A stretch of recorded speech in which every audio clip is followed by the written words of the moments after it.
fala por escrito, né? Não decore palavra por palavra, aqueles jargões já vencidos no mercado.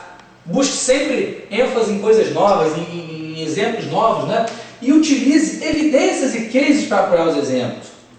Então, se você está falando de um determinado segmento, que você tem experiência, abre uma tela, abre um vídeo de um cliente satisfeito, abre uma matéria que saiu no jornal e mostra, evidencia os cases de sucesso para dar mais valor para o teu negócio, tá? Conhecer o máximo tempo e praticar a sua fala.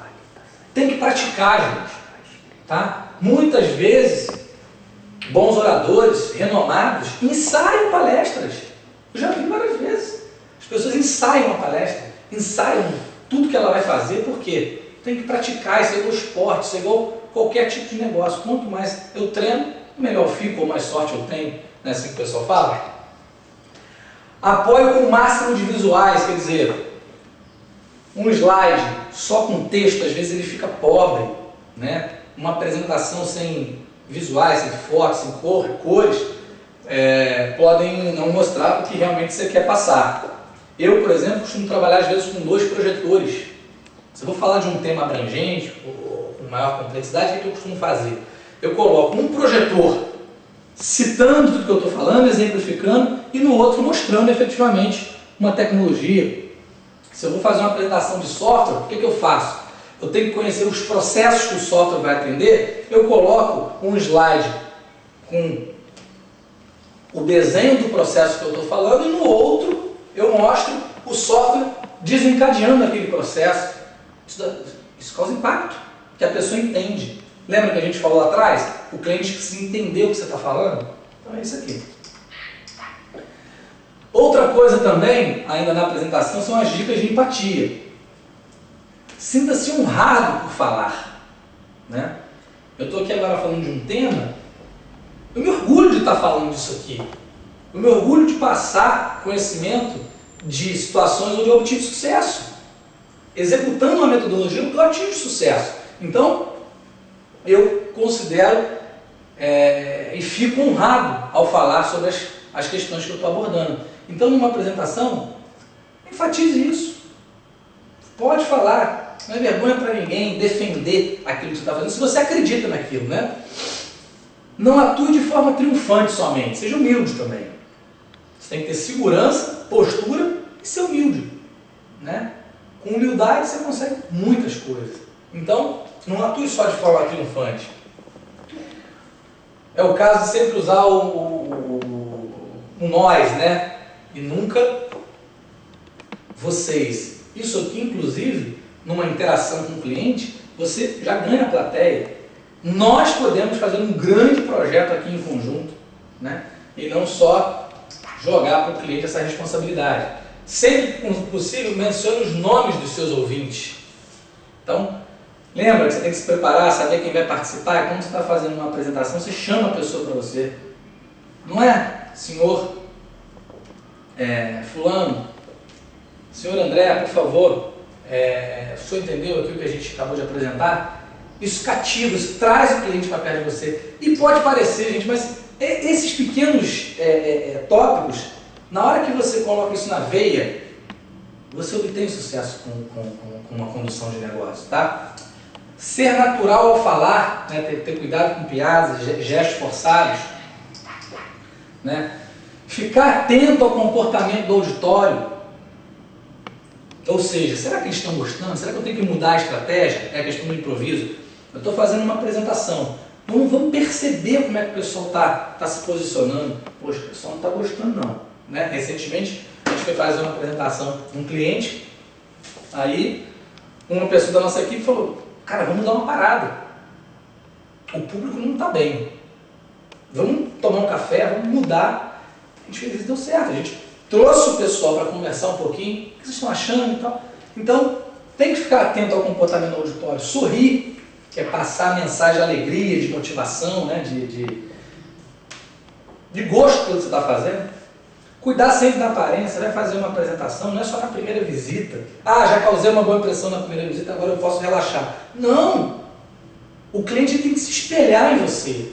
Se chegar uma pessoa para te vender alguma coisa na tua casa todo rasgado, Não vai funcionar, porque a pessoa está indo vender uma marca, está indo vender uma corporação, uma instituição. Então, você é a referência da empresa, principalmente na área comercial. Você está vendendo a ideia para aquele cliente. Então, precisa sempre cuidar da aparência. Conhecer o auditório, né, para falar o que interessa. Ou seja, você precisa falar para o auditório o que interessa para ele. Não adianta ficar abordando assuntos que só interessam para você. No ramo de tecnologia isso é muito comum, gente. Tá? As pessoas muito técnicas, né, que às vezes algumas têm dificuldade de transmitir conhecimento, mas às vezes a pessoa gosta tanto de uma coisa que ela fica falando para ela. Você não tem que falar o que você gosta. Você tem que falar o que o cliente quer ouvir e o que para ele é importante. Porque ele vai pagar, ele vai investir naquilo que vai trazer valor. Então você tem que conhecer o auditório para saber a demanda. Você vê que tudo aqui está encadeado, né? Se a gente voltar lá, você não fez o levantamento, você não diagnosticou o que o cliente precisa? Conheça o auditório antes. Use da sinceridade. Se tem algum assunto que você não sabe, fale que você vai pesquisar, anote, mostre interesse e dê o retorno disso depois. Se tem alguma coisa que aquela tecnologia não pode suportar, seja sincero.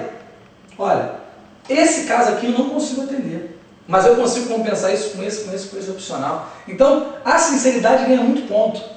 Sempre você deixar uma coisa e falar, isso aqui realmente eu não consigo fazer, mas eu consigo compensar com isso aqui. Porque o cara que fala que faz tudo, ele não passa credibilidade nenhuma. Não, esse negócio está meio estranho, né? Então, use da sinceridade. Você ganha mais pontos usando a sinceridade em alguns momentos, porque o cliente vê que você falou. Não, realmente, aqui ele já jogou limpo. Então, isso é pré-requisito. Também temos, ainda aqui na questão da apresentação, os amortecimentos, né? Está no meio de uma apresentação. Esse ponto da apresentação, gente, é um outro tópico que eu também tenho uma palestra mais detalhada, né? Apesar de eu estar dando uma ênfase grande aqui nesse tópico, mas a gente pode depois também compartilhar com vocês só assuntos de apresentação, que eu estou abordando muito de forma macro. Sobre os amortecimentos, alguém lançou uma pergunta capciosa, às vezes, na plateia, né?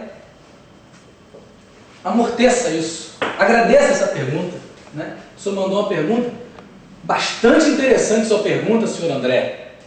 Bastante interessante, dona Cecília, a pergunta da senhora, né? E aí você começa a discursar sobre isso. Agradeça a pergunta. Pergunta o nome. Por gentileza. Seu nome é? Qual que é o seu departamento? Você chegou depois? Então, assim, são formas de amortecer o questionamento, principalmente os questionamentos capciosos, que às vezes acontecem no meio de uma apresentação, né? O sorriso ele quebra qualquer tipo de problema, de interação ou de antipatia, né? Explique, não dê a resposta curta e grossa.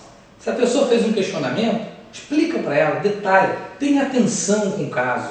As pessoas gostam de atenção, nós gostamos de atenção, todo mundo gosta de atenção. Então, dê explicações, devolva a pergunta. Pois é, esse assunto é bastante interessante. Agora, você já pensou nesse outro tópico aqui? Às vezes acontece muito isso.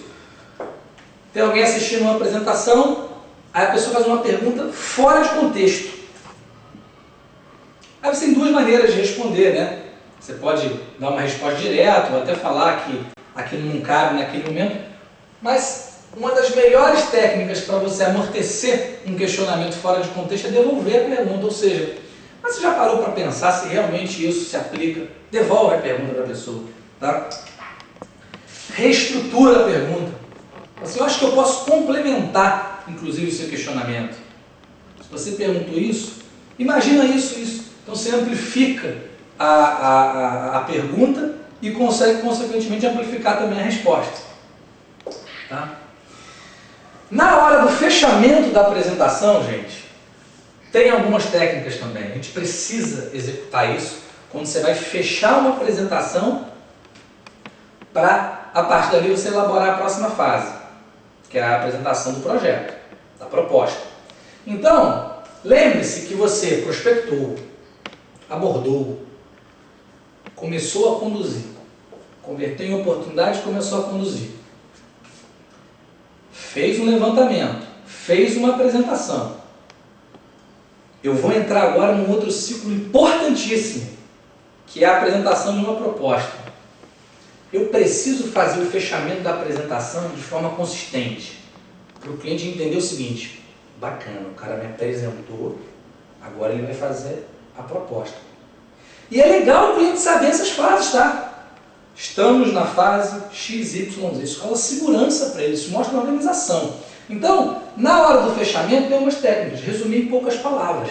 Eu acabei de fazer uma apresentação de 1 hora, faço um fechamento final ali, um resumo positivo de tudo que você falou.